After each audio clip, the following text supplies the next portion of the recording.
একদিন গ্রামের সবুজ মাঠে একটি গরু খুব শান্তভাবে ঘাস খাচ্ছিল। তার গা জুড়ে সূর্যের আলো ঝিলমিল করছিল আর সে খুশি মনে তার প্রিয় ঘাসের স্বাদ নিচ্ছিল। হঠাৎ দূর থেকে লাফাতে লাফাতে একটি ছোট ব্যাঙ গরুটির কাছে এসে হাজির হলো। ব্যাঙটি গরুর দিকে তাকিয়ে বলল, গরু ভাই, তুমি খুব সুন্দর দেহের অধিকারী। এত বড় শরীর, এত সুন্দর কান, কিভাবে এত বড় হলে? এই ঘাস খেয়ে বুঝি? গরুটা অবাক হয়ে ব্যাঙটিকে বলতে লাগলো, বড় হতে চাও তাই বলে ঘাস খাওয়ার কথা ভাবছো? তুমি তো পোকামাকড় খেয়ে বাঁচো, তাই না?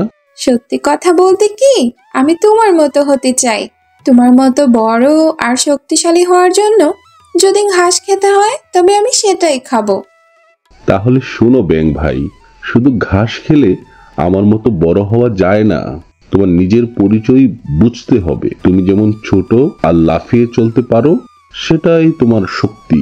নিজের মতো থাকাটাই সেরা।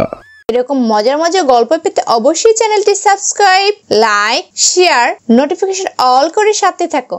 ব্যাঙটি কিছুক্ষণ ভাবার পর গরুটিকে বলতে থাকে, ঠিক বলেছ। তাহলে বড় হওয়া ছাড়াই আমি নিজের মতো খুশি থাকতে শিখবো। ধন্যবাদ গরু ভাই। এরপর ব্যাঙটি তার পছন্দের খাবার খুঁজতে ফিরে গেল আর গরুটিও আবার তার ঘাস খাওয়ার মন দিল। আসসালামু আলাইকুম রাহমাতুল্লাহি বারাকাতুহু। বন্ধুরা, খুব শীঘ্রই নতুন ভিডিও নিয়ে হাজির হব। খোদা হাফেজ।